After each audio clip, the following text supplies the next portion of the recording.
A very good morning friends. मैं आपका अपना दोस्त Sanjay Sharma motivational Sunday with Sanjay की एक नई सीरीज के साथ आपके साथ हाजिर हूँ।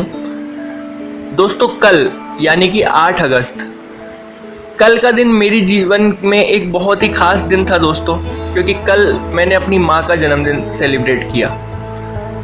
जी हाँ, माँ। दोस्तों, यदि हम बात करें तो हमने जीवन में कभी भगवान को नहीं देखा, लेकिन ये मेरी कल्पना है कि यदि हम लोगों ने भगवान को देखा होता तो शायद वो दिखने में हमारे माँ बाप जैसे ही होते।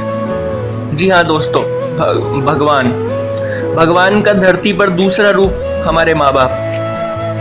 दोस्तों, जीवन में बहुत ही सुखद हैं हम लोग कि हम लोगों को माँ बाप का साथ मिला। दोस्तों, माता, आज का जो मेरा टॉपिक है वो माँ है।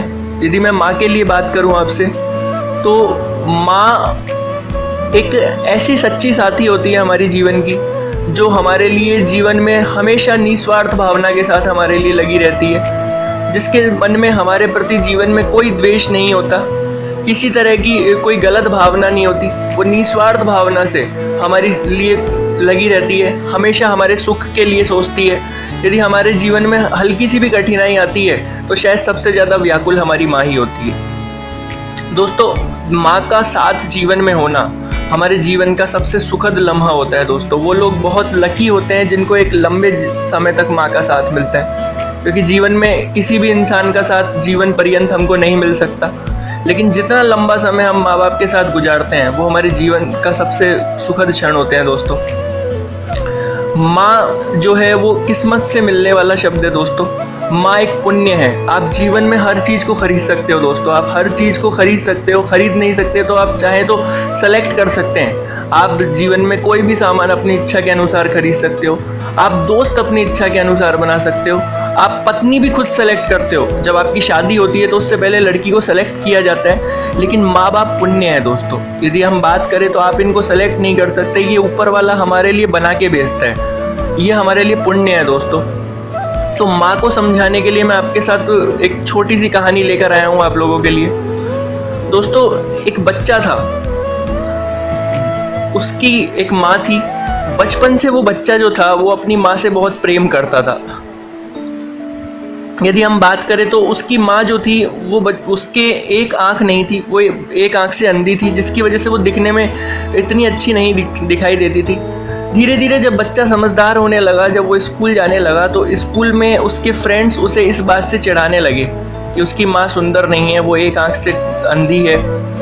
धीरे धीरे बच्चा भी अपनी माँ से नफरत करना स्टार्ट कर दिया। समय बढ़ा, जब वो धीरे धीरे समाज में जाने लगा तो वो अपनी माँ को अपने साथ ले जाना बंद कर दिया। फिर वो और बड़ा हुआ है, और जब उसकी शादी हुई तो उसकी जो पत्नी थी वो भी बार बार उसको यही चीज़ टोका करती थी कि तुम्हारी माँ बदसूरत है, मेरे घर वाले आते हैं तो मुझे शर्म आती है तुम्हारी माँ से। एक समय ऐसा आया दोस्तों कि उस शर्म के कारण उसने अपनी माँ को घर से बाहर निकाल दिया। समय बीता, माँ बेचारी अकेली किसी कोने में रहने लगी। वो उम्र से धीरे धीरे बढ़ती जा रही थी, लेकिन अकेलेपन में थी। एक दिन उस लड़के का जन्मदिन आया।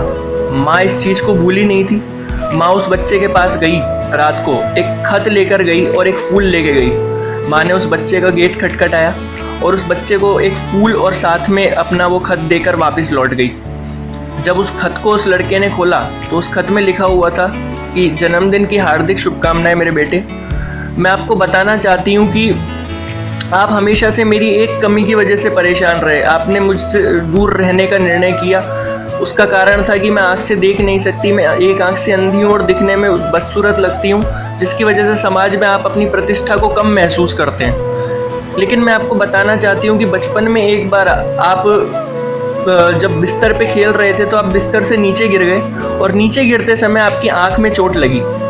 आपकी आँख में चोट लगी, मैंने डॉक्टर को दिखाया तो डॉक्टर ने कहा कि आपकी एक आँख खराब हो चुकी है, और इसके बदले में यदि कोई अपनी आँख देगा तो ही आपकी वो आँख सही हो सकती थी।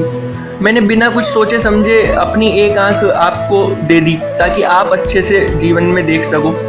ये मैंने आपके ऊपर कोई एहसान नहीं किया, लेकिन ये मेरा एक कर्तव्य था, क्योंकि आप मेरे पुत्र हो। जब ये पत्र पुत्र ने पढ़ा तो उसकी आंखें फटी की फटी रह गई कि जीवन भर वो जिस इंसान से नफरत करता रहा, उसकी जिस कमी से नफरत करता रहा, वो उसने अपने बच्चे के लिए कुर्बान कर दी। तो दोस्तों, यही माँ है। माँ के बारे में यदि मैं आप लोग से बात करूं तो माँ यही है, वो आपके लिए कुछ भी कर सकती है। यदि आपके छोटी सी चोट भी लग जाती है तो सबसे ज़्यादा व्याकुलता आपकी माँ को होती है दोस्तों। माँ एक पुण्य है, लेकिन आज की सामाजिक कुरीतियाँ ऐसी हैं दोस्तों, आज का समाज इस तरीके का है कि वो माँ बाप का साथ पाना पसंद नहीं करता। ये वास्तविकता है, ये समाज की सच्चाई है दोस्तों कि जैसे जैसे हम लोग बड़े होने लगते हैं, हम अपने माँ बाप को अपनी शर्म महसूस करने लग जाते हैं। बहुत सारे लोग ऐसी मेंटेलिटी के साथ जी रहे हैं दोस्तों कि जब आप बड़े होते हैं, बड़े होने लगते हैं, तो वो धीरे धीरे अपने फ्रेंड्स से माँ बाप को दूर रखना स्टार्ट कर देते हैं। अपने हर एक सामाजिक कार्य से, जो उनका खुद का पर्सनल जो यूनिट होता है, वो उससे अपने माँ बाप को दूर करना स्टार्ट कर देते हैं। उनको माँ बाप के साथ शर्म महसूस होने लगती है। दोस्तों, मैं आप लोगों को बताना चाहता हूँ, माँ बाप हमारी शर्म नहीं, हमारी गर्व है, हमारे गर्व है दोस्तों। माँ बाप हैं तो ही हम हैं। आपको यदि मैं एक एग्जाम्पल दूँ इस चीज़ के लिए, तो यदि हमारे पेट के अंदर थोड़ा एक स्टोन हो जाता है तो उससे हम कितने परेशान होते हैं। यदि वो कुछ महीनों के लिए होता है तो हम उससे कितने परेशान हो जाते हैं। या फिर मैं आप लोगों से बात करूं कि आप लोगों के पेट पर कोई यदि 3 किलो का पत्थर बांध दे तो शायद हम सुबह से शाम तक भी नहीं रह सकते उस पत्थर को बंधे हुए।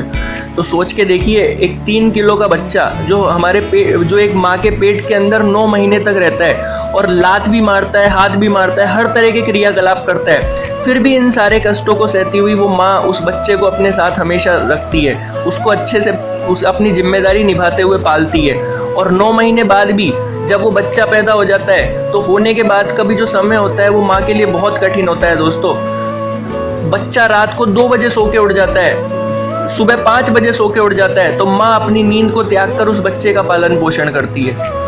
तो दोस्तों, माँ जो है वो वास्तव में एक पुण्य है, हमारे जीवन का कोई पुण्य है जिसकी वजह से हमें माँ का साथ मिला। तो दोस्तों, इस माँ के साथ को ऐसे ही जाया ना जाने दीजिए। जीवन में जितना भी समय आपको अपनी माँ के साथ मिले उसके अच्छे से गुजारिए। माँ को अपना सम्मान समझिए, अपनी बेइज्जती ना समझिए दोस्तों। और हमेशा उसका जो है ईमानदारी से उसकी इज्जत कीजिए, उसका सम्मान कीजिए और हमेशा उसके साथ खड़े रहिए दोस्तों। बस मेरी इतनी सी बात के साथ मैं आज का अपना मोटिवेशनल संडे विद संजय को समाप्त करना चाहता हूँ और उम्मीद करता हूँ कि हम लोग कभी भी जीवन में अपने माँ बाप का साथ नहीं छोड़ेंगे और उन्हें भगवान की तरह पूजेंगे दोस्तों। धन्यवाद।